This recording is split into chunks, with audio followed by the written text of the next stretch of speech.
Robust. Why Java is robust? Java platform independent है, जावा purely dynamic है। यदि आपको यहाँ पर वेरिएबल्स बनाने हैं, यदि आपको क्लासेस के ऑब्जेक्ट कॉल करने हैं, तो ये सारा का सारा प्रोग्रामिंग में अपने आप वो डायनेमिक मेमोरी एलोकेशन करता है, स्टैटिक मेमोरी एलोकेशन नहीं करता। मतलब जब जिस वेरिएबल की जरूरत है वो मेन मेमोरी में पहुंच जाएगा। जब कोई एक वेरिएबल है जो बहुत लंबे टाइम से यूज नहीं हो रहा है, वो उसको एक सेपरेट मेमोरी में रख लेता है। तो वो जो उसका जिसको आप रैम बोलते हो, जहां पर प्रोग्राम एग्जीक्यूट होता है, जहां पर प्रोसेसर होता है, वो लोडेड नहीं होता। और जब वो लोडेड नहीं होता तो आपका एग्जीक्यूशन फास्ट बना रहता है। तो यहाँ पर इसके रोबस्ट होने के बहुत सारे रीजंस हैं, इसको रोबस्ट बोलने के बहुत सारे रीजंस हैं। और उसके बहुत सारे रीजंस में जो मेन रीजंस हैं वो इसके प्लेटफॉर्म इंडिपेंडेंट फीचर, इसका प्योर ऑब्जेक्ट ओरिएंटेड फीचर, और इसका एक फीचर जो बहुत इंपॉर्टेंट है जिसको बोलते हैं गार्बेज कलेक्टर, है ना। तो यदि आप नोट कर रहे हैं तो प्लीज नोट करते रहिए। गार्बेज कलेक्टर क्या होता है? जब भी कोई प्रोग्राम रन होगा तो उसके डिफरेंट ऑब्जेक्ट मेन मेमोरी में पहुंचेंगे। वहां पर डिफरेंट मेन मेमोरी में बहुत सारे उसके ऑब्जेक्ट, जैसे जैसे फंक्शन कॉल होते जाएंगे ऑब्जेक्ट बनते जाएंगे मेन मेमोरी के अंदर। लेकिन कई बार क्या होता है कि बहुत लंबे टाइम तक वो ऑब्जेक्ट, कुछ ऑब्जेक्ट उनमें से यूज नहीं हो रहे। तो यहाँ जावा का जो स्मार्ट सिस्टम है वो उन ऑब्जेक्ट को एक टेम्परेरी मेमोरी में मूव कर देता है, मतलब रैम को फ्री कर लेता है, रैम में स्पेस बना कर रखता है, और जैसे ही उनकी वापस जरूरत होती है वापस से उनको रिकॉल कर लेता है। तो ये पूरा जो सिस्टम है उसका मेमोरी मैनेजमेंट का, ये कहलाता है गार्बेज कलेक्टर, गार्बेज कलेक्शन या गार्बेज कलेक्टर मैकेनिज्म। तो ये सारे फीचर्स के कारण जावा रोबस्ट है। आर्किटेक्चर न्यूरल का मतलब है कि यदि आपने एक प्रोग्राम बनाया तो उस प्रोग्राम का प्रॉपर फॉर्मेट होगा। डिफरेंट क्लासेस होंगे, वो आपस में इनहेरिटेड होंगे, कब कौन सा क्लास किससे इंटरफेस बना हुआ है, कब कौन किसको इम्प्लीमेंट कर रहा है, कब कौन किसको इनहेरिट कर रहा है, कौन से क्लास का ऑब्जेक्ट किस क्लास में कॉल हो रहा है। यदि आप उस प्रोग्राम का पूरा एक आर्किटेक्चर बनाना चाहो, एक हायरार्की बनाना चाहो कि ये प्रोग्राम कहाँ से कौन सा फंक्शन कॉल हो रहा है, तो आप प्रॉपर इसका आर्किटेक्चर बना सकते हो। इंटरप्रेटेड लैंग्वेज इट मींस ये बेसिकली कंपाइलर की जगह इंटरप्रेटर यूज करता है। ये आपके प्रोग्राम को इंटरप्रेट करके बाइट कोड में कन्वर्ट कर देता है। मल्टी थ्रेडेड लैंग्वेज, ये इंपॉर्टेंट है समझना। आप लोग कंप्यूटर यूज करते हो, और कंप्यूटर में आप लोगों ने देखा होगा कि हम कई बार वर्ड, एक्सेल, पावर पॉइंट में, अभी आपको स्क्रीन शेयर करा था, मेरे पास बहुत सारी स्क्रीन खुली हुई थी, वर्ड खुला हुआ था, मेरा पावर पॉइंट खुला था, मेरा बीएलसी खुला हुआ था। लेकिन आपको तो ये सिखाया गया कि ऑपरेटिंग सिस्टम एक टाइम में एक ही प्रोसेस को एग्जीक्यूट करता है। तो फिर ये कैसे हो जाता है कि आपका ऑपरेटिंग सिस्टम एक प्रोसेसर है, जो आप सिंगिंग, कोई सॉन्ग चल रहा है बीएलसी में, और आप अपना प्रोजेक्ट पर काम कर रहे हो, आप अपना पीपीटी प्रिपेयर कर रहे हो और पीछे से सॉन्ग्स चल रहे हैं। ये नॉर्मल चीज है। आप टाइपिंग कर रहे हो, बीएलसी प्लेयर में आपका सॉन्ग्स प्ले हो रहे हैं। तो ये कैसे हो पा रहा है जबकि हमारे कंप्यूटर के अंदर तो एक ही प्रोसेसर है। वीएलसी एक प्रोग्राम है, पीपीटी दूसरा प्रोग्राम है, एमएस वर्ड तीसरा प्रोग्राम है, और आपने जूम भी रन किया हुआ है तो ये चौथा प्रोग्राम है। ये सारे के सारे प्रोग्राम्स कैसे एक साथ एक प्रोसेसर के अंदर एग्जीक्यूट हो रहे हैं? तो क्या हमारे कंप्यूटर के अंदर मल्टीपल प्रोसेसर है? Obviously no. हमारे पास चाहे i5 सिस्टम हो, चाहे i3 सिस्टम हो, चाहे i7 सिस्टम हो, प्रोसेसर तो एक ही होता है। और प्रोसेसर की प्रॉपर्टी आज तक चेंज नहीं हुई है। प्रोसेसर एक टाइम पर एक ही प्रोसेस का एग्जीक्यूट करता है। तो ये सारे के सारे प्रोग्राम एक साथ कैसे एग्जीक्यूट हो रहे हैं? होना तो ये चाहिए था कि जब हम टाइपिंग करेंगे तो सॉन्ग नहीं प्ले होना चाहिए, जब सॉन्ग प्ले हो रहा है तो हम टाइपिंग नहीं कर सकते हैं। तो ये जो मैकेनिज्म है, ये मैकेनिज्म कहलाता है मल्टीटास्किंग। और इसको इम्प्लीमेंट प्रोग्रामिंग में करने के लिए जो मैकेनिज्म हमारे पास अवेलेबल है उसको बोलते हैं मल्टी थ्रेडिंग। तो मल्टी थ्रेडिंग जावा में बहुत इजीली हो पाती है। आपको कुछ नहीं करना होता, थ्रेड क्लास को एक्सटेंड करना होता है या रनेबल इंटरफेस को आपको इम्प्लीमेंट करना होता है, और बहुत सिंपली आप मल्टी थ्रेडिंग इम्प्लीमेंट कर लेते हो। तो मल्टी थ्रेडिंग का कॉन्सेप्ट भी जावा प्रोवाइड करता है। इसको मल्टी टास्किंग को इम्प्लीमेंट भी आप जावा में कर सकते हो। डिस्ट्रीब्यूटेड लैंग्वेज है, यहाँ पर आरएमआई अवेलेबल है, रिमोट मेथड इन्वोकेशन के लिए एपीआई अवेलेबल है। आरएमआई को समझने के लिए चैटिंग, आप लोग व्हाट्सएप पर चैटिंग करते हो ना, है ना। तो पहले क्या हुआ करता था कि एक लैब में अलग अलग कंप्यूटर रखे हुए हैं, तो स्टूडेंट्स बैठ के चैटिंग करते रहते थे आपस में। एक एप्लीकेशन क्लाइंट एप्लीकेशन हो गई, एक सर्वर एप्लीकेशन हो गई, और हम लोकल एरिया में चैटिंग किया करते थे। तो इस तरह का यदि आपको कोई एप्लीकेशन डिजाइन करना है छोटा सा कंप्यूटर टू कंप्यूटर चैटिंग का, तो वहां पर आपको आरएमआई यूज करना पड़ेगा। और वो आरएमआई बेसिकली इसमें जो एपीआई या जो क्लासेस हैं डिस्ट्रीब्यूटेड सिस्टम की, वो आपको यूज करनी पड़ेंगी। तो ये मैकेनिज्म भी आपको जावा प्रोवाइड करता है। सबसे इंपॉर्टेंट है लास्ट में डायनामिक। जावा डायनामिक है। Dynamic in the sense, programming के सेंस में डायनामिक का हमेशा मतलब होता है ऐसी प्रोग्रामिंग लैंग्वेज जो कि रन टाइम पर अपना काम करती है। तो इसमें वेरिएबल डिक्लेरेशन की बात करो या ऑब्जेक्ट इन्वोकेशन की बात करो, यहाँ पर हर चीज डायनामिक होती है। मतलब ये रन टाइम पर मैनेजमेंट करता है चीजों को। यहाँ ये जो है रन टाइम पर मैनेज करता है चीजों को, कब किस वेरिएबल को कितनी मेमोरी एलोकेट करनी है, किस वेरिएबल की मेमोरी को रिलीज कर देना है, किसको गार्बेज कलेक्शन में लेके जाना है। तो कंप्लीटली जावा इज डायनामिक। तो ये 10 फीचर्स हैं जावा के जो जावा को बहुत इंपॉर्टेंट बनाते हैं, खास बनाते हैं, जिसके कारण से आप जावा को सीखते हो। नाउ जावा को हम बार बार बोल रहे हैं object oriented programming language, object oriented programming language. तो कोई भी programming language object oriented programming language कब कहलाती है? केवल उसमें क्लासेस बना देने से वो ऑब्जेक्ट ओरिएंटेड हो जाती है क्या? या हम उसके जो मेथड्स हैं उनको कॉल कर लें ऑब्जेक्ट के थ्रू, तो वो आपकी ऑब्जेक्ट ओरिएंटेड कहलाने लगती है क्या? नहीं।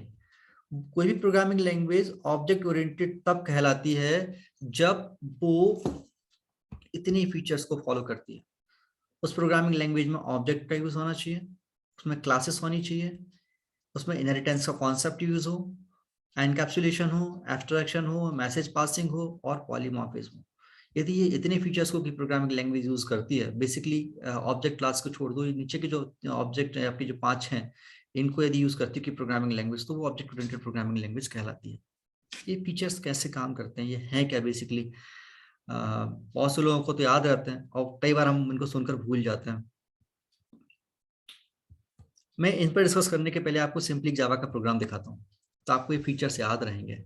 जावा का यदि आपको एक सिंपल प्रोग्राम बनाना है तो कि बहुत ज्यादा एक्स्ट्रा ऑर्डिनरी एफर्ट आपको नहीं लगाने पड़ते। आप सिंपली क्या करते हो, जैसे कि मैंने आपको बताया था कि क्रिम्सन एडिटर हमने डाउनलोड कर लिया और क्रिम्सन एडिटर पर हमको प्रोग्रामिंग करनी है। तो प्रोग्रामिंग करने के लिए आपको कुछ नहीं करना है। आपको यदि हेलो वर्ल्ड प्रोग्राम बनाना है तो आपको लिखना पड़ेगा क्लास और क्लास का नाम, क्लास एंड क्लास नेम। मैंने ओपन ब्रेस को ओपन किया, पी कीबोर्ड पर पी के बाजू में एक की होती है ब्रेस के लिए, तो मैंने यहाँ पर ब्रेस ओपन किया। Public static void man means मैंने मैन फंक्शन को बनाया, यहाँ पर लिखा स्ट्रिंग arg और यहाँ पर मैंने इसका एरे लिया। अगेन एक करली ब्रेस ओपन किया, अंदर लिखा system dot out dot print Elon और यहाँ पर मैंने मैसेज को प्रिंट कर दिया, हेलो वर्ल्ड, हेलो जावा मेरा मैसेज है। यहाँ पर मैंने इस ब्रेस को बंद कर दिया और यहाँ पर मैंने इस ब्रेस को बंद कर दिया। सिंपल प्रोग्राम है। इस प्रोग्राम में पहली चीज तो ये कि हमको हर चीज समझनी पड़ेगी कि क्लास क्या है, पब्लिक क्या है, स्टैटिक क्या है, वॉइड क्या है, मैन क्या है, स्ट्रिंग arg क्यों, system dot out dot print Elon क्या करता है।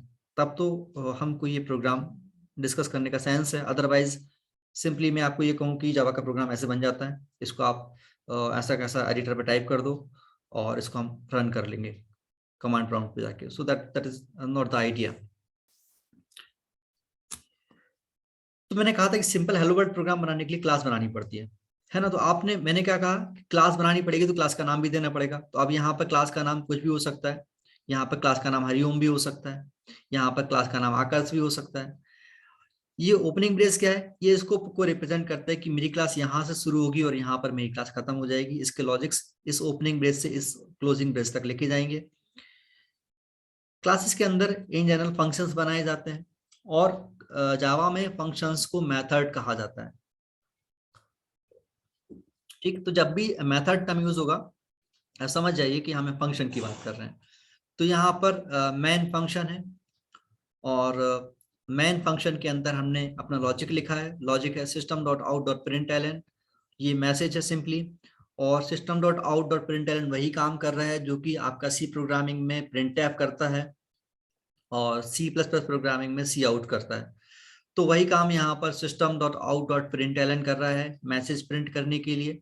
ठीक, so this is the syntax to print a single message, simple message on the console.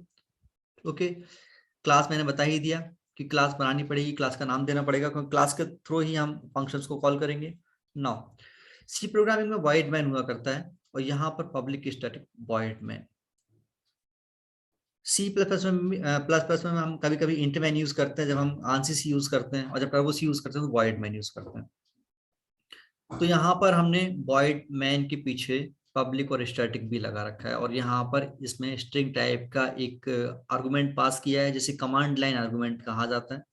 Further हम इसे देखेंगे कमांड लाइन आर्गुमेंट क्या होता है। रन टाइम पर हम इसमें कुछ वेरिएबल पास कर सकते हैं, तो वो इसमें रिसीव हो जाता है। फिलहाल this is the command line argument, man is a function. अब मैं पूछूं मैन को कौन कॉल करता है, तो ऑपरेटिंग सिस्टम जब प्रोग्राम को हिट करता है तो सबसे पहले वो सर्च करता है मैन को, और हमारे सारे फाइनल लॉजिक मैन के अंदर ही लिखे जाते हैं। क्योंकि प्रोग्राम को जब कंपाइल किया और वो प्रोसेसर के पास गया, तो प्रोसेसर या कंपाइलर किस चीज को हिट करेगा, कहाँ जाएगा, किस फंक्शन को वो हिट करे, किस फंक्शन को वो एग्जीक्यूट करे, तो सबसे पहले वो मैन के पास आता है, और मैन के अंदर जो लॉजिक लिखे होते हैं उनको वो रीड करता है। तो कंपाइलर या ऑपरेटिंग सिस्टम हमेशा मैन फंक्शन को कॉल करता है। तो क्वेश्चन यदि पूछा जाता है हु कॉल्स द मैन, तो स्ट्रेट फॉरवर्ड आंसर है कंपाइलर और operating system calls the man. Void main it means ये मैन फंक्शन है, ये फिक्स ऐसा ही होता है, प्रीडिफाइंड फंक्शन है जो कुछ रिटर्न नहीं करता। वॉइड मैन इट मींस ये कभी कुछ रिटर्न नहीं करता है। पब्लिक का मीनिंग यहाँ पर ये है, the meaning of public is that कि यदि मैं बोलूं पब्लिक प्रॉपर्टी, यदि मैं बोलूं पब्लिक प्रॉपर्टी, तो पब्लिक प्रॉपर्टी का मीनिंग क्या हुआ? पब्लिक प्रॉपर्टी का मीनिंग ये हुआ कि उसको कोई भी एक्सेस कर सकता है। पब्लिक टर्म का मीनिंग क्या होता है? पब्लिक टर्म का मीनिंग ये होता है कि एनीवन कैन एक्सेस। सो यहाँ पर यदि मैं लिख रहा हूँ public static void man, it means man is a function which is of type public. It means इसे हर कोई एक्सेस कर सकता है। हर कोई एक्सेस कर सकता है मतलब कंप्यूटर के बाहर से तो नहीं करेगा, कहाँ एक्सेस करेगा? कंप्यूटर के अंदर। और हमारा ऑपरेटिंग सिस्टम कहीं और बैठा हुआ है, हमारा प्रोग्राम डी ड्राइव के अंदर है। तो बेसिकली हमारा यदि operating system compiler C drive के अंदर है, और हमारा प्रोग्राम डी ड्राइव के अंदर है, तो सी ड्राइव से कॉल किया जा रहा है डी ड्राइव के प्रोग्राम को। समझ आया? मतलब out of the package, out of the drive access देने के लिए हमने इस मैन फंक्शन को क्या कर दिया? पब्लिक टाइप का कर दिया, क्योंकि ऑपरेटिंग सिस्टम इस मैन फंक्शन को कॉल करने वाला है। Okay, now static. ये सारी की सारी थ्योरी जब आप पढ़ेंगे, फर्दर प्रोग्रामिंग करेंगे, तो आपको ये सारी की सारी थ्योरी क्लियर होती जाएंगी आगे जाके। ये सारी की सारी थ्योरी आपको क्लियर होती जाएंगी कि स्टैटिक, पब्लिक, वॉइड, मैन। अभी केवल आप सुनते जाइए और इनको नोट करते जाइए कि man is a function, void main it means man will never return any value, public it means that function will be called from the outside of the drive, outside of the package। तो हमने इसको public कर दिया। और static means class के किसी भी function को कॉल करने के लिए ऑब्जेक्ट इन्वोकेशन करना होता है। ऑब्जेक्ट ओरिएंटेड प्रोग्रामिंग लैंग्वेज है ना, Java is pure object oriented programming language. It means Java के किसी भी मेथड को कॉल करने के लिए, जावा में क्लास के किसी मेथड को कॉल करने के लिए ऑब्जेक्ट बनाना पड़ता है, और फिर ऑब्जेक्ट बनाकर उस मेथड को कॉल करना पड़ता है। सिंपल है, सुनकर थोड़ा डिफिकल्ट लगता है बट है सिंपल। लेकिन यदि ऑपरेटिंग सिस्टम मैन को जब कॉल करेगा तो क्या ऑब्जेक्ट बनाएगा? ऑब्जेक्ट किस क्लास का बनाएगा? तो ना तो ऑपरेटिंग सिस्टम ऑब्जेक्ट इन्वोकेशन कर सकता, ना ही ऑब्जेक्ट बना सकता। उस कॉम्प्लेक्सिटी को खत्म करने के लिए यहाँ पर स्टैटिक लगा दिया। जावा की थ्योरी ये बोलती है कि यदि किसी फंक्शन के आगे स्टैटिक लगा हो, यदि कोई फंक्शन या मेथड स्टैटिक टाइप की है, तो उसको कॉल करने के लिए ऑब्जेक्ट बनाने की जरूरत नहीं होती है। To call the function which is of type static will never we have to invoke any object। हमको उसको कॉल करने के लिए ऑब्जेक्ट इन्वोकेशन की जरूरत नहीं होती है, उसको बाय नेम कॉल कर सकते हैं। तो ऑपरेटिंग सिस्टम इस फंक्शन को डायरेक्टली कॉल कर पाए, इसलिए हमने क्या किया, इसको हमने क्या किया, जावा ने एक सिंटैक्स प्रोवाइड किया कि इसको स्टैटिक टाइप का बना दिया। Now the thing is that हमको इसमें बहुत ज्यादा माइंड लगाने की जरूरत नहीं है, दिमाग लगाने की जरूरत नहीं है, क्योंकि ये सिंटैक्स ऐसा ही होता है। पर हमको समझ आना चाहिए कि ये मैन, वॉइड, स्टैटिक और पब्लिक है क्या। So basically, the syntax is fixed: public static void main. We always we write public static void main. We never we write private static void main और हम इसमें से किसी चीज को कभी हटाने नहीं वाले हैं, पर हमको पता होना चाहिए पब्लिक क्यों, क्योंकि यूनिवर्सली आइडेंटिफाइड हो, कहीं से भी एक्सेस कर सकते हैं। स्टैटिक इट मींस इसको कॉल करने के लिए ऑब्जेक्ट बनाने की जरूरत नहीं है। वॉइड इट मींस ये कुछ रिटर्न नहीं करने वाला है। मैन एक फंक्शन जिसको ऑपरेटिंग सिस्टम हिट करेगा जब हम प्रोग्राम को रन करेंगे, कंपाइलर इसको कॉल करेगा। और system dot out dot print L N C out की जगह यूज किया है या प्रिंट टैब की जगह यूज किया है, या हम ये माने कि कंसोल पर यदि हमको कुछ प्रिंट करना है, हमको हमारी डॉस प्रॉम्प्ट पे कुछ प्रिंट करना है, मैसेज प्रिंट करना है, तो हम system dot out dot print L N का यूज करते हैं। यहाँ पर प्रिंट और एल एन अलग अलग है। एल एन रिप्रेजेंट करता है न्यू लाइन को। यदि हम एल एन हटा देंगे और इसके बाद एक और प्रिंट टैब लगाएंगे तो वो सेम लाइन में प्रिंट हो जाएगा। फर्दर प्रोग्रामिंग में आपको धीरे धीरे समझ आएगा। बेसिकली समझ आया क्या किया इस क्लास ने? हमारे लॉजिक को रैप कर लिया। क्या किया इस क्लास ने? हमारे इस लॉजिक को रैप कर लिया। रैप कर लिया मतलब पैक कर लिया। क्लास क्या करती है? लॉजिक्स को रैप करके रखती है। नाउ ऑब्जेक्ट क्या है? ऑब्जेक्ट ऐसी एंटिटी है जो कि क्लास के किसी फंक्शन को कॉल करने के लिए यूज की जाती है। क्लास क्या है? क्लास रैपिंग एंटिटी है। यहाँ पर क्लास क्या था? क्लास रैपिंग एंटिटी थी। रैपिंग एंटिटी इट मींस मैंने पेपर लिया और गिफ्ट रैप करते हो कि नहीं करते हो? गिफ्ट को गिफ्ट रैप कर देते हैं, मतलब पैक कर देते हैं। तो यहाँ पर क्लास क्या किया हुआ है? क्लास ने ओपनिंग और क्लोजिंग ब्रेस के बीच में इन लॉजिक्स को रैप किया हुआ है। तो class is a wrapping entity. Inheritance. Now the thing is start. Inheritance क्या होता है? Object oriented programming language inheritance की लॉजिक को यूज करती है। इनहेरिटेंस इट मींस एक क्लास में कुछ लॉजिक्स हैं, कुछ आइडियाज हैं, कुछ चीजें हमने बिल्ड की हुई, कुछ फंक्शन बनाया है, कुछ प्रॉपर्टीज उसके अंदर है, उसको कोई दूसरी क्लास यूज करना चाहती है तो इजीली कर सकती है। और वहां पर वो काम करने के लिए इनहेरिटेंस यूज करते हैं। सिंपली, बहुत सिंपली समझते हैं। What is the meaning of inheritance? You all are inherited from your parents and your parents is inherited from your grandparents. What is the meaning of inheritance? आप अपने पापा की, आप में आपके पापा की आदतें हैं कि नहीं, अपने पेरेंट्स की आदतें हैं कि नहीं, आपके पेरेंट्स की मम्मी पापा की आदतें आप में आती हैं कि नहीं आती है, आपके पेरेंट्स में आपके ग्रैंड फादर्स की आदतें आई थी कि नहीं आई थी, प्रॉपर्टीज आई थी कि नहीं आई थी। बहुत सारी हैबिट्स हमारी कॉमन होती हैं। बहुत सिंपल, वो हिंदी बोलते थे हम हिंदी बोलते हैं, वो फ्रेंच बोलते होंगे तो हम भी फ्रेंच बोलते होते हैं, वो यदि इंग्लिश में बात करते हैं हम भी इंग्लिश में बात करते हैं, वो संस्कृत में बात करते घर में तो हम भी संस्कृत में बात करते हैं। तो बेसिकली क्या? बेसिकली ये कि उनकी प्रॉपर्टीज हमारे अंदर आती हैं because we are inherited from our parents and our parents is inherited from our grandparents. तो क्या आप ये कह सकते हो कि आप अपने ग्रैंड पेरेंट्स से भी इनहेरिटेड हो? एक और एग्जांपल लेते हैं। इनहेरिटेंस का फिजिकल यदि आपको मीनिंग समझना है तो आप इस चीज को समझिए कि आप अपने पेरेंट्स की बहुत सारी चीजों को फील फ्री चीज यूज करते हो। आप उनके घर में रहते हो, पापा का पेन है, पापा का कुछ सेल फोन है, कभी आपको गेम खेलना है, कुछ क्लास अटेंड करनी है, आपने कुछ और यूज कर लिया। आप अपने ग्रैंड पेरेंट के भी कभी कभी सेल फोन यूज करते हो, उनकी कुछ चीजों को यूज करते हो। तो यही इनहेरिटेंस का सिस्टम है कि आप अपने पेरेंट्स की चीजों को यूज कर रहे हो, पेरेंट्स उनकी पेरेंट की चीजों को यूज कर रहे हैं, और आप इनडायरेक्टली किससे इनहेरिटेड हो? ग्रैंड फादर से। इट मींस आप उनकी चीजों को भी एक्सेस करते हो। लेकिन कभी आपने ये चीज रियलाइज की कि ये फॉरवर्ड तो है बट बैकवर्ड नहीं है। यहाँ पर बहुत रेयर कभी होता है कि आपके ग्रैंड फादर आपसे बोलेंगे कि बेटा तुम्हारा सेल फोन देना, तुम्हारा लैपटॉप देना, या तुम्हारी कोई चीज मुझे एक्सेस करनी है। या ग्रैंड पेरेंट आपसे बोले कि यार हरिओम बेटा मेरे को 2,000 रुपये की जरूरत है, तू 2,000 रुपये मुझे दे दे, मैं तेरे को कल लौटा दूंगा। कभी होता है ऐसा? ऐसा नहीं होता। रियल वर्ल्ड में ऐसा नहीं होता कि ग्रैंड पेरेंट चाइल्ड से इनहेरिटेड। ऐप वगैरह बनते ना गेमिंग के या किसी भी चीज के ऐप जो अपन चलाते मोबाइल ऐप, ये ऐसी सब कोडिंग करनी पड़ती जब वो ऐप बनता है। बेसिकली इनहेरिटेंस का लॉजिक क्या बोलता है कि आपको जो है आपस में इंटरकनेक्ट करना है चीजों को, कॉमन चीजों को एक्सेस करना है, तो वहां पर इनहेरिटेंस का लॉजिक यूज करते हैं। और ये जो है ये आपको बहुत इजीली जावा में आप इनहेरिटेंस कर सकते हो।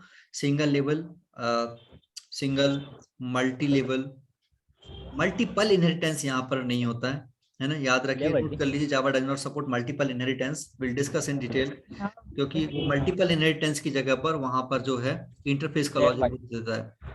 सब चीज करना चाहिए जिंदगी। विवेक चौधरी प्लीज म्यूट कर लीजिए। Okay, now the second is encapsulation, है ना? Now the second one is next one is encapsulation. Object oriented programming language encapsulation use करती है. So what is the meaning of encapsulation?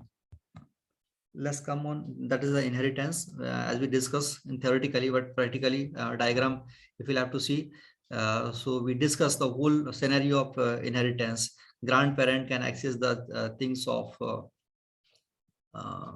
parents use the things of the grandparents, and child can use the things of the parents as well. The grandparents indirectly, childs are inherited from the grandparents. We discussed that this theory and this logic is inheritance, which will be used in Java further theory very easily. Next thing is encapsulation. So what is the meaning of encapsulation? If you will have to understand encapsulation, you will have to remember remember in your mind the concept of capsule. Can anyone tell me what is capsule? Can anyone define me capsule? कोई मुझे capsule बता सकता है capsule क्या होता है?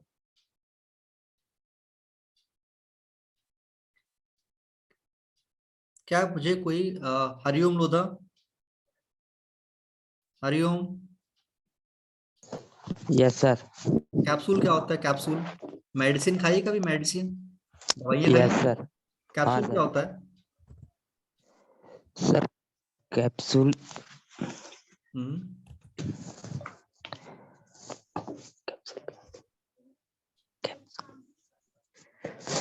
Capsule में तो दवाई होती है सर, दवाई खाता है कैप्सूल की तरह। बिल्कुल सही आंसर दिया, बिल्कुल सही आंसर है आपका। क्या होती है? दवाई होती है कैप्सूल के अंदर, होती है कि नहीं दवाई होती है? होती है। बिल्कुल। Yes sir. मेडिसिन होती है कि नहीं होती है ना? Yes sir. Yes sir. Good. तो कैप्सूल के अंदर मेडिसिन होती है, ये सब जानते हैं, है ना? लेकिन कैप्सूल को कैप्सूल क्यों बोलते हैं? क्योंकि वो मेडिसिन को एनकैप्सुलेट करता है। वो क्या करता है? मेडिसिन को एनकैप्सुलेट करता है। वी से this is capsule because it encapsulate the medicine. This is the capsule because it encapsulate the medicine. समझ आया? ये प्रोसीजर क्या है? ये एनकैप्सुलेशन है। जब एक रैप कर देते हैं हम दवाई को, उसके अंदर रैप कर देते हैं, तो वो क्या कहलाता है? Capsule, because it encapsulate the medicine. तो हम क्लास में क्या करते हैं? क्लास में हम लॉजिक्स को एनकैप्सुलेट कर देते हैं। हमने एग्जांपल देखा था ना, हमने अपना हेलो जावा का प्रोग्राम का जो लॉजिक था वो कहाँ लिखा था? क्लास के अंदर लिखा था। It means we encapsulate the logic in a class, so we are saying that is encapsulation. तो ऑब्जेक्ट ओरिएंटेड प्रोग्रामिंग लैंग्वेज क्या करती है? एनकैप्सुलेशन को फॉलो करती है। तो किसको एनकैप्सुलेट करती है? मेथड्स को। मेथड मींस फंक्शंस को और वेरिएबल्स को और लॉजिक्स को क्या करती है? एनकैप्सुलेट करती है। ठीक है, so this is encapsulation. Second feature हुआ एनकैप्सुलेशन। इसके पहला था inheritance, then encapsulation. Now abstraction, this is very important. Abstraction it means I'm taking one example here of different vehicles. कितने लोगों ने बाइक चलाई है आप लोगों में से? कोई बताओ जिसने कभी बाइक राइड किया हो या कार राइड किया हो। यस सर, बाइक चलाई है, कार भी, फोर व्हीलर भी चलाई है सर। Very good Hariom. अच्छा हरिओम, ये बताओ मुझे कि तुमने जो कार चलाई थी उसमें कितने सिलेंडर का इंजन था? सर ये तो नहीं पता सर, इंजन का कितना सिलेंडर का इंजन था सर। बिल्कुल सही बोल रहे हो हरिओम। देखो जब हाँ फोर स्ट्रोक इंजन होता है। हाँ, 4 स्ट्रोक इंजन होगा, लेकिन 2 स्ट्रोक इंजन भी हो तो हमको क्या पता? हमने कार मार्केट से ली, हमने बाइक ली, हमको ये पता है कि हमको बाइक को ऑपरेट कैसे करना है, कैसे राइड करना है, कार को कैसे ड्राइव करना है, हमको पता है। हम एटीएम मशीन पर गए, हमने कार्ड को स्वैप किया, हमने इंस्ट्रक्शंस फॉलो किए, मनी विड्रॉल कर लिया। लेकिन क्या आपको पता है कि उसके पीछे क्या लॉजिक है, प्रोग्रामिंग क्या है? उसके अंदर एक सीपीयू रखा हुआ है, उस हार्ड डिस्क का कैपेसिटी कितना है, क्या आपको पता होता है? किसी को पता है? एटीएम के अंदर जो सीपीयू होता है उसमें कितना बड़ा हार्ड डिस्क होता है, कितना कैपेसिटी का होता है?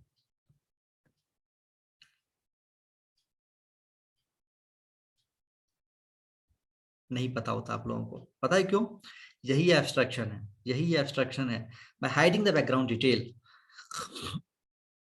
ये किसी सेंस का नहीं है। यदि आपको कोई कार खरीदने आप जाते हो और आपको कार का शोरूम पर वहां पर आपको वहां का सेल्स मैनेजर आपको समझाने लगे कि इसमें ये इंजन लगा हुआ है, ये इंजन ऐसे काम करता है, इस इंजन में इतने वाल्व हैं, ये आप इस तरह से यहाँ पर ये वाली ये पाइप यहाँ पर गई है, आप समझोगे क्या?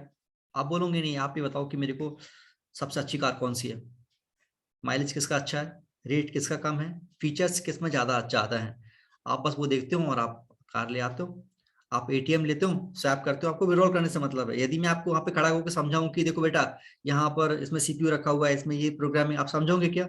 अरे सर रहने दीजिए, हमको पैसे निकालने, फिर पैसे निकाल के हम जाएंगे।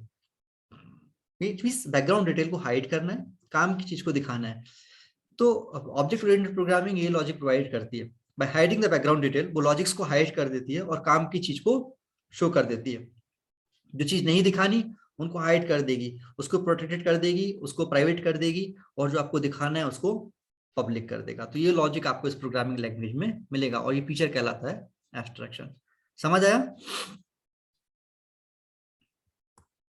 समझ आ रहा है आप लोगों को मैं क्या बताना चाह रहा हूँ? Yes sir. Okay Yes, sir. Okay,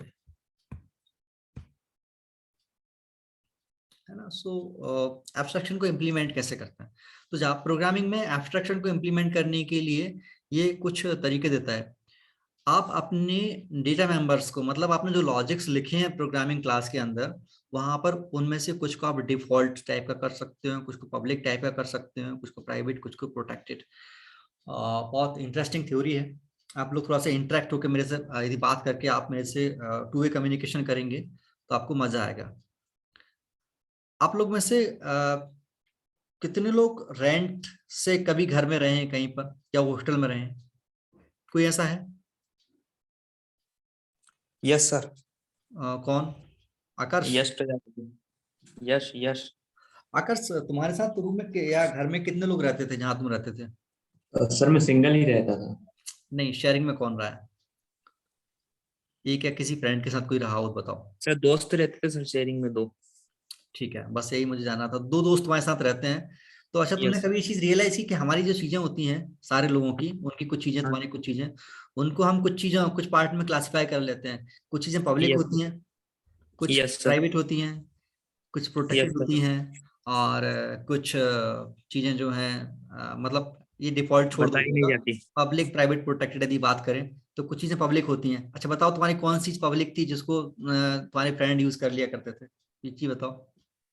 sir यही मतलब सर सब कुछ, मतलब कुछ कुछ चीजें होती थी जो सर नहीं कर सकते थे वो, जैसे खाना पीना कुछ भी होता था हमारा तो सब शेयर कर लेते थे। हाँ देखो, मैं बताता हूँ कि public means anyone can access. Public it means anyone can access. आपकी कोई बुक होंगी, आपके पेन होंगे, ऐसा कुछ सामान होगा जो यस पब्लिक होगा। आपके फ्रेंड को पेन चाहिए, वो बिना पूछे उठाएगा, पेन यूज कर लेगा। आपकी यस सर। कॉपी उठा के वो यूज कर लेगा। ये क्या है? Public. Public it means anyone can access. What it? Anyone can yes. Access आपके एरिया के अंदर। तो जो डेटा मेंबर्स हमने पब्लिक कर दिए उनको कोई भी एक्सेस कर सकता है। प्राइवेट क्या? प्राइवेट एग्जांपल बताओ कोई ऐसी जिसको तुम किसी को यूज नहीं करने देते? अपना अकाउंट डिटेल्स, बैंक वगैरह। नहीं, जो घर के अंदर, रूम के अंदर जो चीजें हैं उनमें से पूछ रहा हूँ। Sir phone. Cell phone? Sir मेरा साबुन किसी को यूज नहीं करने देता सर। एग्जैक्टली, बिल्कुल। विशाल ने सही आंसर किया। मैं जो एग्जांपल लेता हूँ वो टॉवेल का लेता हूँ। यस सर, साबुन, टॉवल भी है आपका सर। सोप और टॉवेल, 2 चीज ऐसी होती हैं जो आप किसी से नहीं शेयर करते हैं। It yes. Means no one can access. कुछ भी हो जाए, लड़ाई हो जाए, कितनी भी दोस्ती है, बट टॉवेल नहीं एक्सेस करेगा कोई। नहीं नहीं भाई, वो तू अपना यूज कर, मैं अपना यूज करूंगा। Yes sir. तो private it means no one can access. Programming में ऐसे लॉजिक्स, ऐसे वेरिएबल्स, ऐसे फंक्शंस जिनको हमको किसी को नहीं एक्सेस करने देना, केवल वही क्लास यूज करेगी, वो हम उनको प्राइवेट टाइप का कर देते हैं, है ना। Private it means no one can access. And protected means, एक चीज बताओ, प्रोटेक्टेड कोई एग्जांपल दो। प्रोटेक्टेड में तो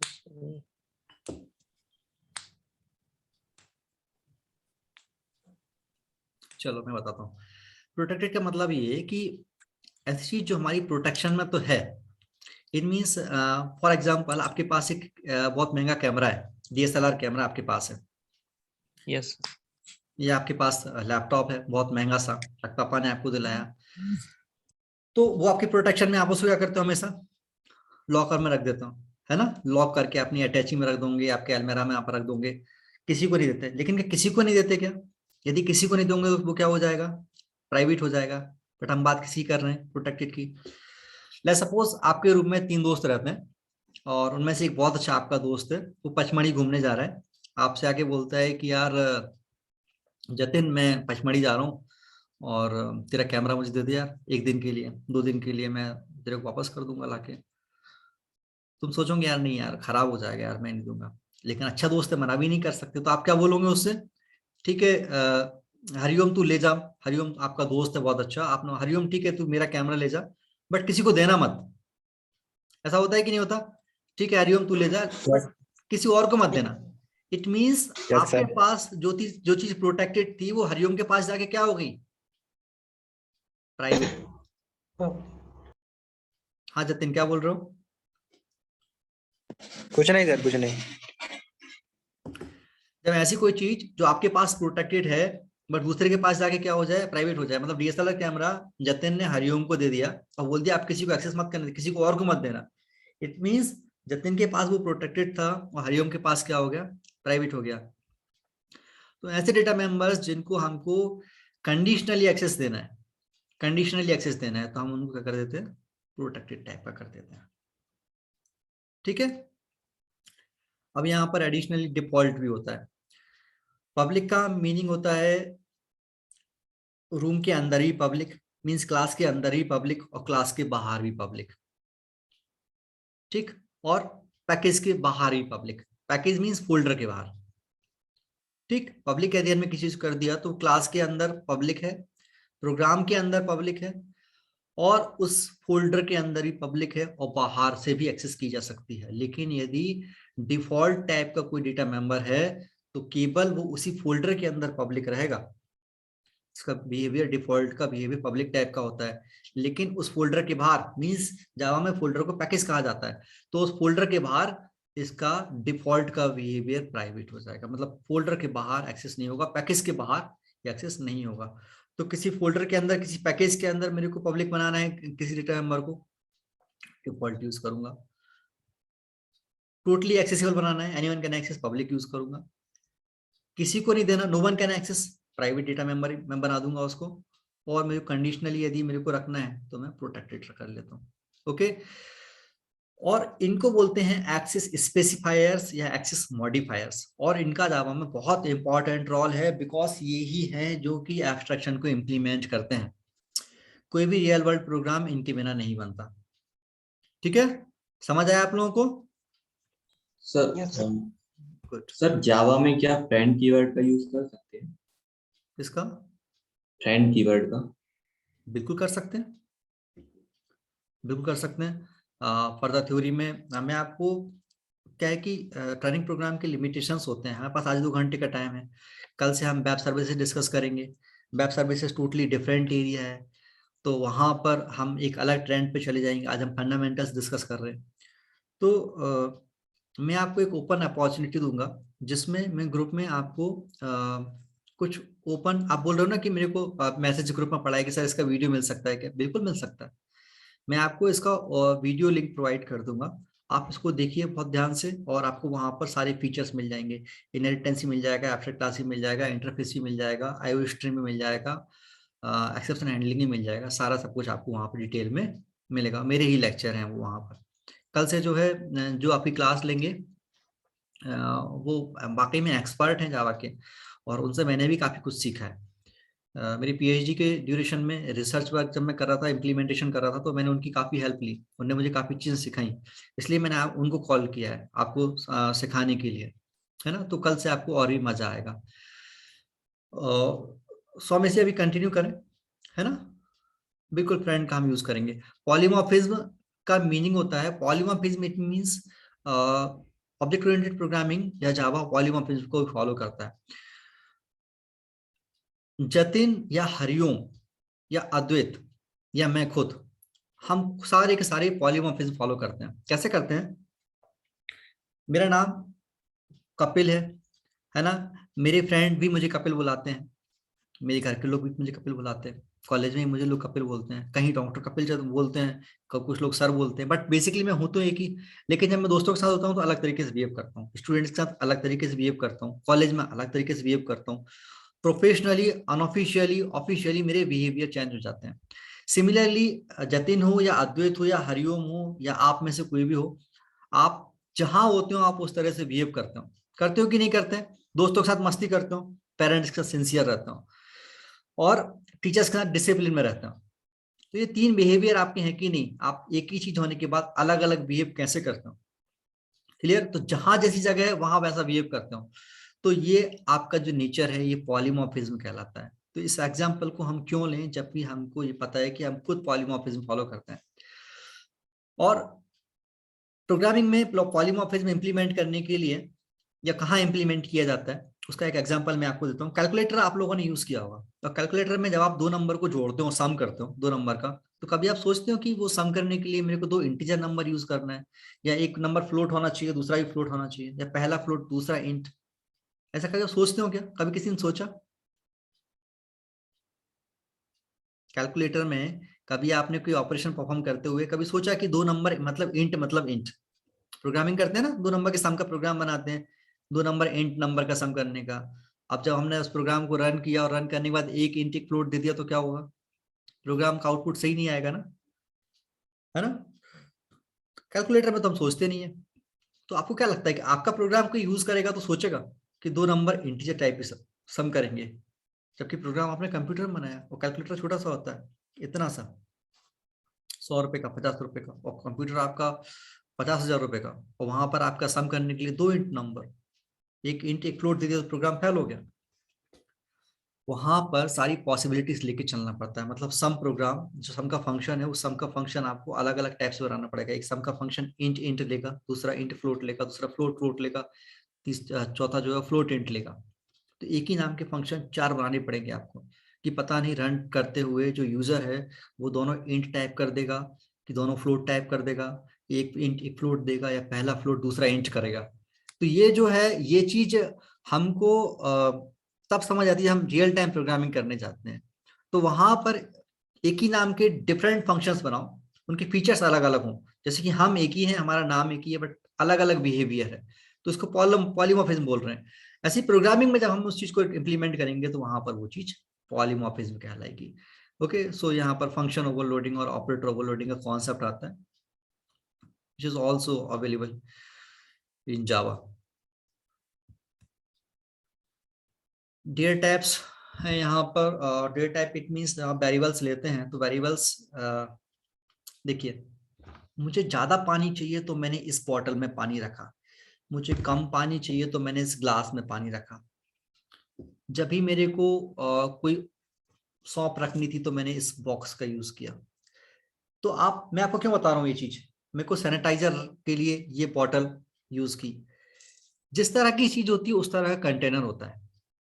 बहुत सिंपल सा एग्जांपल है, जिस तरह की चीज है उस तरह का कंटेनर है। सैनिटाइजर है तो बॉटल इस तरह की है, ऊपर कैप लगा हुआ है। सौंप रखनी थी, इस तरह का कंटेनर है। क्या क्या सौंप रखने के लिए मैं ये बॉटल यूज कर सकता हूँ क्या? क्या है सौंप रखने के लिए मैं ये बॉटल यूज कर सकता हूँ क्या? नहीं कर सकता ना, नहीं कर सकता। और क्या पानी के लिए इसका यूज करूं? तो जैसी चीज है वैसा कंटेनर होगा। अंडरस्टूड है कि नहीं है? तो यहां पर प्रोग्रामिंग में यदि मेरे को इंटीजर टाइप का नंबर रखना है, नॉन डेसिमल टाइप का नंबर रखना है, तो मैं इंट यूज करूंगा। छोटा नंबर है इंटीजर टाइप का तो शॉर्ट इंट यूज करूंगा। बड़ा नंबर इंट टाइप का है तो लॉन्ग इंट यूज करूंगा। लेकिन नंबर डेसिमल टाइप का है, वेरिएबल में मेरे पास एक डेसिमल टाइप की वैल्यू आने वाली है, जिसमें दशमलव आएगा, डेसिमल नंबर आएगा, नॉन डेसिमल नंबर आने वाला, डेसिमल नंबर मेरे पास आने वाला है, तो वहां पर मैं फ्लोट यूज करूंगा। लेकिन डेसिमल नंबर ही बड़ा नंबर है, एक रेंज से बाहर जाने वाला नंबर है, बहुत बड़ा नंबर वहां पर आने वाला है, तो मैं डबल यूज करूंगा। लेकिन मैं कुछ कैरेक्टर से डील करना चाहता हूँ, स्ट्रिंग अपने वेरिएबल में रखना चाहता हूँ, तो वहां पर मैं कैरेक्टर यूज करूंगा। मेरा कभी आंसर 0 1 में ट्रू फॉल्स में होगा तो मैं बूलियन यूज करूंगा। तो बेसिकली कंटेनर जो है वो चीज पर डिपेंड करता है। प्रोग्रामिंग में चीज क्या है? हमारी वैल्यू, इनपुट क्या होगा? हमारा इनपुट इंटीजर टाइप का है तो हमारा वेरिएबल इंट टाइप का होगा। हमारा जो इनपुट है वो फ्लोट टाइप का है, डेसिमल टाइप का है, तो हम हमारा फ्लोट टाइप का हम लेंगे या डबल टाइप का कंटेनर लेंगे। Container means variable. तो ये वेल अंडरस्टूड है कि जिस तरह की चीज है उस तरह कंटेनर होगा।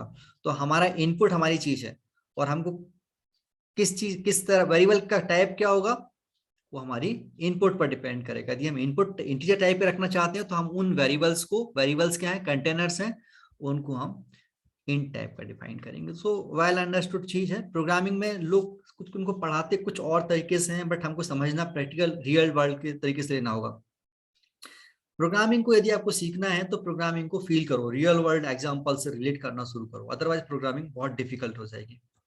Okay, this one is simple program जो हमने पहले देखा था हेलो वर्ल्ड का। पब्लिक क्लास हेलो, ये दो वेरियस ब्रेसेस हैं जिसके अंदर क्लास की सारी चीजें रैप की हुई हैं। मैन हमारा फंक्शन है जिसका पब्लिक, स्टैटिक और वॉइड इसका टाइप है। वॉइड कोई वैल्यू रिटर्न नहीं करेगा, स्टैटिक इसको कॉल करने के लिए ऑब्जेक्ट नहीं बनाना पड़ेगा, और पब्लिक इट मींस बाहर से एक्सेस होना है, इसको पब्लिकली एक्सेस होना है। String ARG command line argument है। System dot out dot println indication है, कमांड है जो कि कंसोल पर मैसेज प्रिंट करने के लिए इंडिकेट करती है, बिल्कुल प्रिंटफ और सी आउट की तरह। This is the fundamental. Now अब हम चलते हैं हमारे प्रोग्रामिंग एनवायरनमेंट के ऊपर, और वहां पर चल के हम हमारा प्रोग्राम, एक सिंपल प्रोग्राम रन करके देखते हैं कि जावा में प्रोग्राम रन कैसे करते हैं।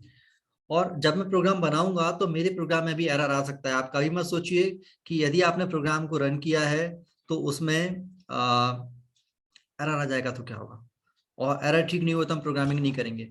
ऐसा कभी नहीं होता कि मैं प्रोग्राम बनाऊंगा उसमें एरर नहीं है ना। मैं प्रोग्राम बनाऊंगा, मैं हेलो वर्ल्ड का प्रोग्राम बनाऊंगा तो माइट बी पॉसिबल उसमें एरर आ जाए। सो एरर से डरिए मत, एरर्स के साथ डील करिए। तो चलिए हम एडिटर पे चलते हैं। हमने क्रिम्सन एडिटर डाउनलोड किया था, क्रिम्सन एडिटर हमने डाउनलोड किया, तो क्रिम्सन एडिटर ही हम ओपन कर लेते हैं। स्क्रीन को हम क्लोज कर देते हैं।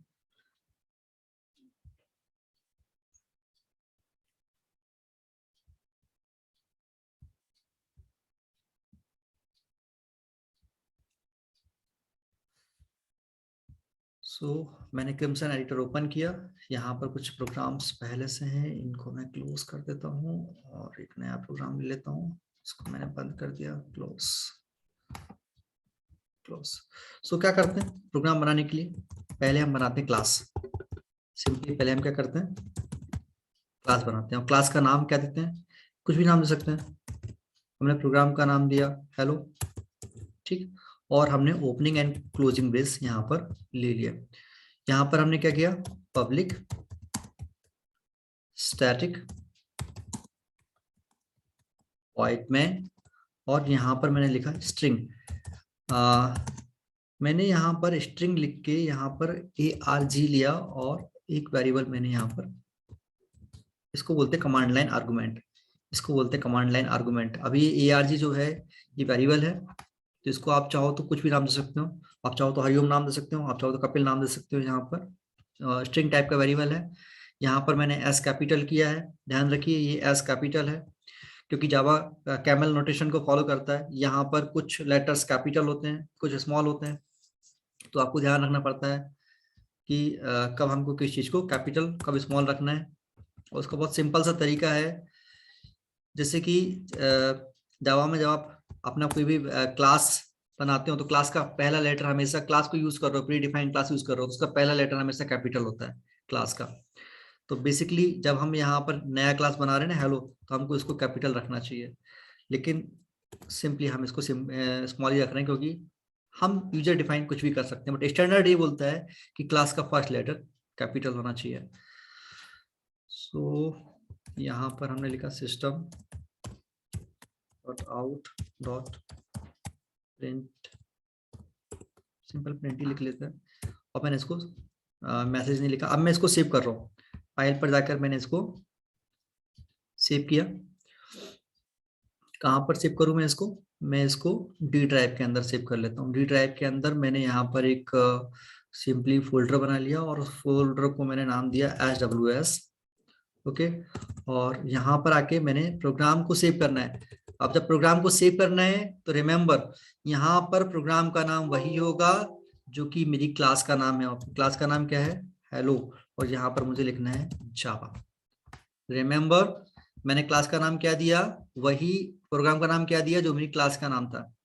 लेकिन यदि प्रोग्राम में मल्टीपल क्लासेस हैं तो फिर किस क्लास के नाम से प्रोग्राम को सेव करेंगे, जिस क्लास के अंदर मैन फंक्शन है, जिस क्लास के अंदर मैन मेथड है, उस क्लास के नाम से प्रोग्राम को सेव कर देंगे। ये थ्योरी आगे जाके मॉडिफाई होती है, यदि हम नाम से सेव नहीं करें तो क्या प्रोग्राम रन होगा, हो जाता है, लेकिन थोड़ा आगे जाके हम उस चीज को डिस्कस करेंगे कभी। तो यहाँ पर SWS हमने फोल्डर बनाया, वहां पर हमने hello.java के नाम से प्रोग्राम को यहाँ पर हमने सेव कर दिया। सिंपली डी ड्राइव के अंदर SWS फोल्डर है और वहां पर hello.java हमारा प्रोग्राम है। देखिए जैसे प्रोग्राम को सेव किया, कलर चेंज हो गया, कलर कोडिंग चेंज हो गई, और यहाँ पर मैं मैसेज लिख रहा हूँ, हेलो डियर स्टूडेंट्स, मैंने सिंपली मैसेज लिख दिया। तो जैसे हमने डिस्कस किया था वैसे ही मैंने प्रोग्राम यहाँ पर बना लिया, इस प्रोग्राम को मैंने सेव कर दिया। अब प्रोग्राम को मुझे रन करना है, मैं कमांड प्रॉम्प्ट पे चलता हूँ, वहां पर मैं डी ड्राइव के अंदर गया और डी ड्राइव के अंदर जाकर मैंने फोल्डर बनाया था SWS, वहां पर गया और यहाँ पर मुझे टाइप करना है जावा सी। और जावा सी टाइप करने के बाद यहाँ पर मैंने मेरी क्लास का जो नाम है, प्रोग्राम का जो नाम है वो मैंने टाइप किया, जावा सी hello.java। आप लोगों को कमांड प्रॉम्प्ट दिख रहा है, विजिबल है? Yes sir. Yes sir. Good. So note down first of all हमको हमारे पाथ पर जाना है जहां पर हमारा प्रोग्राम सेव है। हमारा प्रोग्राम कहां पर सेव है, डी ड्राइव में, SWS में। तो CD ड्राइव कर CD करके मैंने SWS किया, फोल्डर चेंज किया, SWS के अंदर आके मैंने कंपाइल किया hello.java, एंटर किया। यदि प्रोग्राम में एरर होगा तो मुझे एरर शो होगा। तो बाय लक मेरे से कोई गलती नहीं हुई और मैंने यहाँ पर प्रोग्राम में कोई एरर नहीं हुई, तो यहाँ पर कोई एरर शो नहीं हुआ, अदरवाइज यहाँ पर एरर मैसेज शो होता। प्रोग्राम प्रॉपर्ली कंपाइल हो गया। देखिए मैं आपको दिखाता हूँ, जैसे मैंने प्रोग्राम को कंपाइल किया ना, हम बाइट कोड की बात कर रहे थे, रन करते हैं प्रोग्राम को, लेकिन मैं आपको एक चीज दिखाता हूँ। हमारा फोल्डर है SWS, मैंने SWS में तो एक ही फाइल बनाई थी hello.java, लेकिन प्रोग्राम के प्रॉपरली कंपाइलेशन के बाद इसमें एक और फाइल बन गई hello.class, और यही क्लास के अंदर बाइट कोड होता है। इसी क्लास के अंदर यदि आप इसे एडिटर में ओपन करोगे तो आपको पता चलेगा इसमें कुछ सिंबल टाइप के बने होंगे, तो उसको वो एनकोड कर देता है बेसिकली। तो ये hello.java जो है ये कंपाइल्ड फाइल है और यही किसी भी ऑपरेटिंग सिस्टम पर रन हो सकती है। hello.java नहीं होगा, hello.class, ये किसी भी ऑपरेटिंग सिस्टम पर रन हो जाएगी। इसके अंदर बाइट कोड है, ये क्लास फाइल है।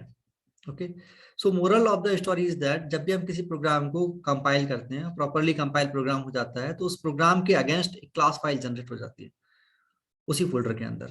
तो प्रोग्राम प्रॉपर्ली कंपाइल हो गया, अब प्रोग्राम को रन करना है। तो प्रोग्राम कंपाइल करने के लिए हमने जो कमांड यूज की थी वो कमांड थी हमारी जावा सी।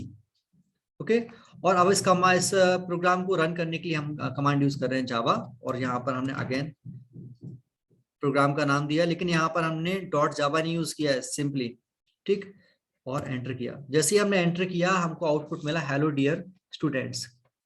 यही तो प्रोग्राम था हमारा, यही प्रोग्राम था हमारा कि हमको एक हेलो वर्ल्ड प्रोग्राम बनाना था, हेलो मैसेज प्रिंट करना था, और वो मैसेज हमारा सिंपली प्रिंट हो गया। तो कोई एक्स्ट्राऑर्डिनरी एफर्ट लगाने पड़े क्या? सी प्रोग्रामिंग में तो इससे बड़ा कोडिंग करना पड़ता है, ऊपर लिखते हैं hash include IO stream conio CLR SCR get CH void main, फिर हम हमारी कोडिंग करना शुरू करते हैं। यह सिंपली आपका हो गया। तो क्या इस प्रोग्राम में कोई पैकेज हमको नहीं लेना पड़ा, कोई हेडर फाइल हमको नहीं लेनी पड़ी?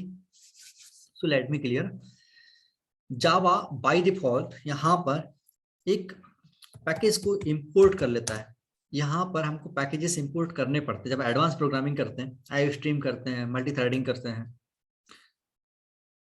JDBC करते हैं, एप्लेट की प्रोग्रामिंग करते हैं, स्विंग की प्रोग्रामिंग करते हैं। तो वहां पर आपको यहाँ पर इंपोर्ट करना पड़ता है और यहाँ पर लिखना पड़ता है आपको जावा डॉट, जैसे AWT यूज कर रहे हो तो AWT आपको लिखना पड़ेगा, एप्लेट कर रहे हो तो आपको एप्लेट यहाँ पर लिखना पड़ेगा, इस तरह से, है ना।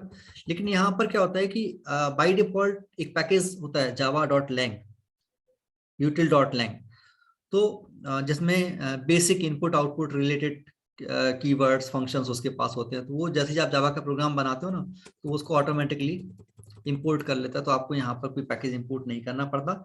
लेकिन यदि आप एडवांस प्रोग्रामिंग पे जाओगे, IOStream यूज करोगे, JDBC यूज करोगे, तो वहां पर आपको यहाँ पर इस तरह से इंपोर्ट लिखकर उस पर्टिकुलर पैकेज को इंपोर्ट करना पड़ेगा, java.awt या applet या जो भी है वो इंपोर्ट करना पड़ेगा। सो बेसिकली इस प्रोग्राम में हमको कुछ नहीं करना है, ये सिंपल प्रोग्राम है। ठीक, तो सेव करने के लिए हमने इसको सेव कर दिया ड्राइव में फोल्डर बनाकर, और रन करने के लिए हमने क्या किया, कंपाइल करने के लिए हमने जावासी कमांड यूज किया, और रन करने के लिए हमने जावा कमांड यूज किया। प्रोग्राम प्रॉपर्ली कंपाइल हो गया। Now is there any doubt in this program? किसी को भी कोई डाउट है क्या? क्योंकि हमारे लिए अगले 20 मिनट बहुत इंपॉर्टेंट है, अगले 20 मिनट में हम बहुत थॉरोली जाने वाले हैं, बहुत फास्ट। इस प्रोग्राम में किसी को डाउट है क्या? No sir. ओके, तो चैट बॉक्स में ओके ठीक है। सिंपली आप यदि बात करो कि आपको फॉर लूप यूज करना है, तो आप यहाँ पर फॉर लूप कैसे यूज करोगे, है ना? इफ स्टेटमेंट या फॉर लूप आप कैसे यूज करोगे? आपने किसी प्रोग्रामिंग लैंग्वेज में सीखा हो या ना सीखा हो, मैं आपको बहुत सिंपली बता रहा हूँ। यहाँ पर जब हमने फॉर लूप यूज करना है तो हमने एक वेरिएबल लिया, है ना, और वेरिएबल नहीं भी लेना है तो आप फॉर लूप के अंदर ही ले लो। लूपिंग क्या होती है बेसिकली, जिनको नहीं पता बता दूं, जब भी कोई काम रिपीटेडली हमको करना होता है तो हम लूपिंग करते हैं। यदि मैं आपको बोलूं कि मेरे को ये जो मैसेज है, मेरे को नंबर ऑफ टाइम प्रिंट करना है, ये मैसेज मुझे 10 टाइम्स प्रिंट करना है, तो मैं यहाँ पर लूपिंग का यूज करूंगा। लूपिंग मीन्स साइकिल के पहिया, गाड़ी का पहिया बार बार अपनी जगह घूमता रहता है, वो लूपिंग है, बार बार कोई काम करना, लूपिंग। तो मैंने यहाँ पर सपोज 3 तरह के लूप यहाँ पर मेरे पास होते हैं, है ना। तो पहला जो लूप है वो फॉर लूप है, दूसरा जो लूप है वो व्हाइल लूप है, तीसरा जो लूप है वो डू व्हाइल लूप है। तीनों एक ही काम करते हैं, एक काम को रिपीटेडली करने के लिए हम लूपिंग यूज करते हैं। I think there is no need of any kind of PPT, हम डायरेक्टली देख लेते हैं इसको इन शॉर्ट। बहुत सिंपल होता है। मैंने यहाँ पर i less than equal 5, i plus plus, और देन इसका मैंने ओपनिंग बेस, क्योंकि मुझे बताना पड़ता है हर चीज का स्कोप कहाँ से कहाँ तक है, तो मेरा लूप का स्कोप कहाँ से कहाँ तक है ये भी मुझे बताना पड़ेगा। तो ये जो दिख रहा है ना, ये लूप का स्कोप है, ये मैन का स्कोप है, और ये हेलो का स्कोप है। तो मुझे डिसाइड करना पड़ेगा कि लूप कहाँ से कहाँ तक। तो मैंने कहा कि लूप यहाँ से यहाँ तक, और ये जो लाइन है, ये काम को, ये मैसेज को मैं 5 बार प्रिंट करना चाहता हूँ। तो मैंने क्या किया, 0 से स्टार्ट करो और तब तक जाओ जब तक कि आई की वैल्यू लेस देन या इक्वल 5 नहीं हो जाती, और इसको आई को हर बार इंक्रीज करते जाओ। मैं प्रोग्राम को सेव कर दिया, और प्रोग्राम को सेव करने के बाद इस प्रोग्राम को मैंने फिर से कंपाइल किया, क्योंकि मैंने प्रोग्राम को चेंज कर दिया है। अगेन मैंने प्रोग्राम को कंपाइल किया और फिर से मैंने प्रोग्राम को रन किया। अब देखिए 2 चीजें सीखने को मिलेंगी आपको यहाँ पर। पहली चीज, ये जो लाइन है ये आपको 1 2 3 4 5 6 1 2 3 4 5 एंड 6 टाइम्स इसने प्रिंट किया। क्यों? 1 2 लेस देन इक्वल 5 आपका चला यहाँ पर, तो 1 से लेके लेस देन इक्वल 5 तक वो गया, तो यहाँ पर इसने इस मैसेज को जो है प्रिंट किया 6 टाइम्स। लेकिन अभी यहाँ पर आप देखो कंटिन्यूअसली प्रिंट कर रहा है, लेकिन मैंने कहा था कि ये जो प्रिंट है इसमें ln एडिशनल है, ln एडिशनल है। देखो कितने टाइम है, 1 2 3 4 5 6, क्यों है 6 टाइम्स?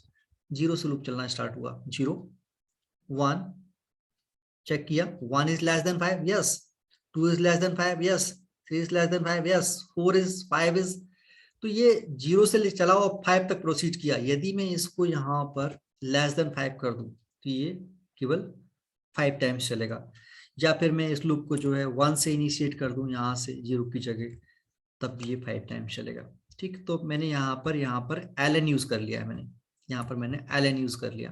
प्रोग्राम को अगेन मैंने सेव किया, रेड दिख रहा है ना यहाँ पर, मैंने किया तो ग्रीन हो गया ये, और वापस से मैं गया और मैं स्क्रीन को क्लियर कर लेता हूँ एक बार, और यहाँ पर मैंने कमांड लिखा जावा सी, अगेन कंपाइल किया, जावा के थ्रू अगेन रन किया। देखिए hello dear students 5 times print हो गया।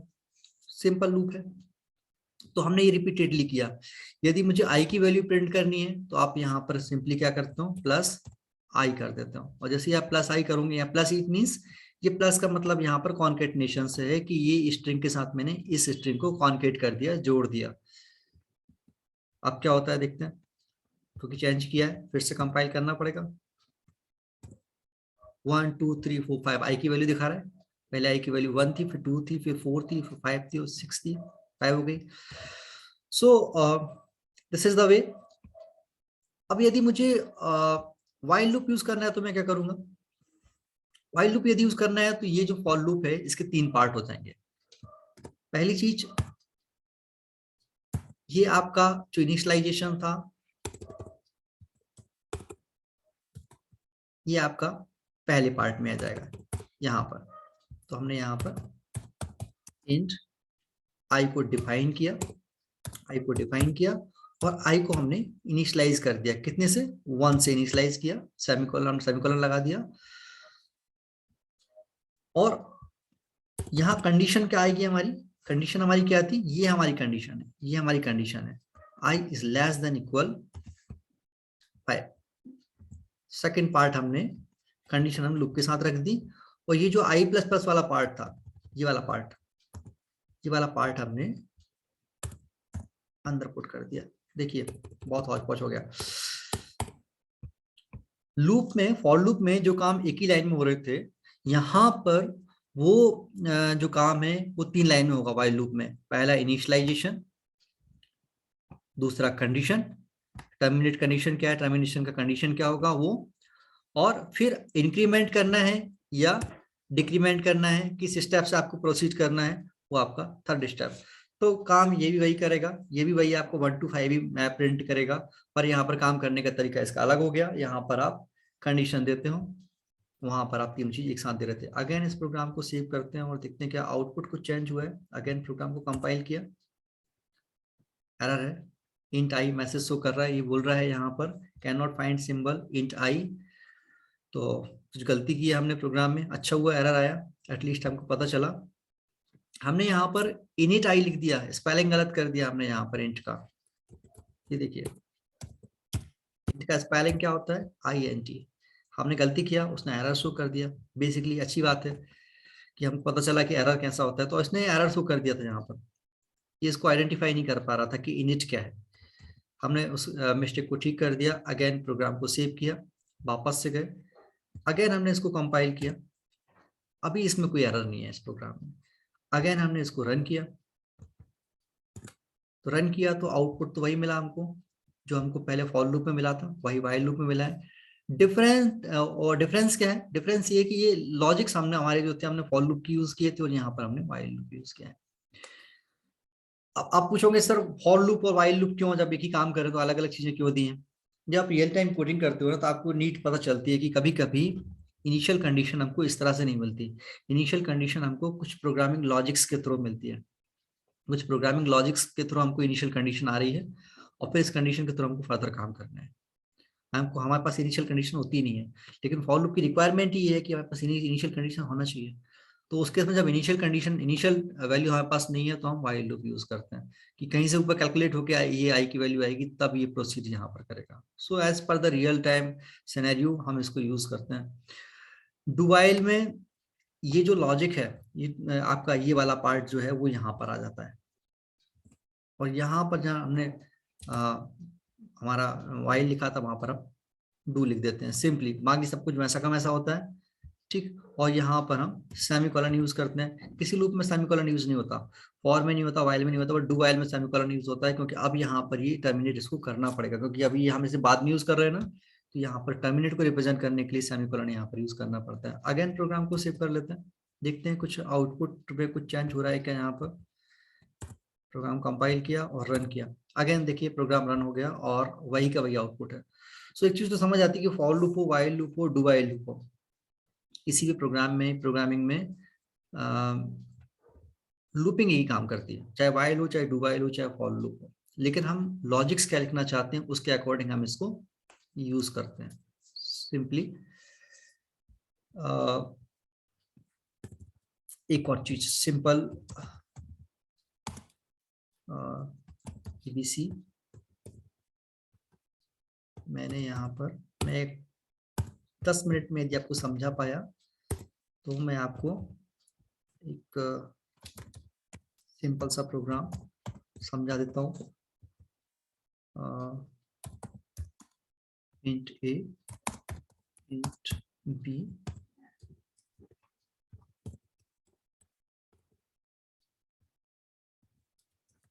system.out.println और मैंने यहाँ पर मैसेज लिखा सम, मैं यहाँ पर कर रहा हूँ इसके अंदर a प्लस बी, इसको मैंने यहाँ पर, ठीक। ओके, सो अब यदि मुझे ये मेरे पास एक, मैंने क्लास में बोला ना कि एक क्लास में मल्टीपल क्लासेस भी हो सकते हैं, एक प्रोग्राम में मल्टीपल क्लासेस भी हो सकते हैं। तो मैंने यहाँ पर क्या किया है, एक क्लास ये हो गया, दूसरा क्लास ये हो गया। मैं यदि एक और क्लास बना लूँ यहाँ पर, तो इसी के साथ मैंने एक और क्लास बना लिया, ये मेरा एबीसी क्लास था, मैंने यहाँ पर एक और क्लास बना लिया PQR, ओके। और ये जो है ये मल्टीप्लिकेशन कर रहा है, और यहाँ पर मैंने कर दिया, ओके। इस प्रोग्राम को मैंने सेव कर लिया। अब मुझे मैन के अंदर आके मैं क्या कर रहा हूँ, यहाँ पर मैंने ये लॉजिक्स यहाँ से हटा दिए सारे, ये मेरा मैन है, और यहाँ पर मुझे सम और मल्टीप्लिकेशन को यूज करना है, ठीक है। तो कैसे करूँगा, पहला जो मेरा क्लास है वो क्या है, ABC, मैंने ऑब्जेक्ट बनाया obj1 इक्वल न्यू ABC, और obj1 पर मैंने सम को कॉल किया, और सम में मैंने यहाँ से पास कर दिया 10 and 20। I'll explain you the whole program, don't worry। और फिर मैंने PQR का एक ऑब्जेक्ट बनाया, क्योंकि मैं आपको बताना चाहता हूँ कि ऑब्जेक्ट बेसिकली कैसे बनता है। obj2 equal new PQR,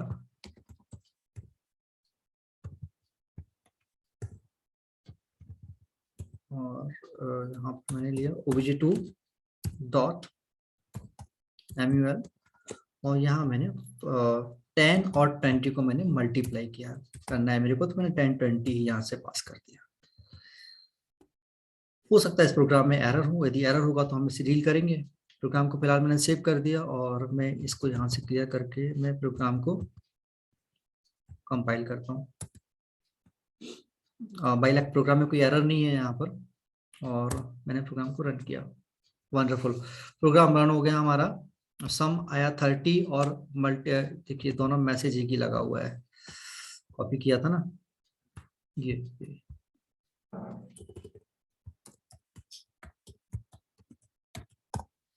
multiplication, okay, so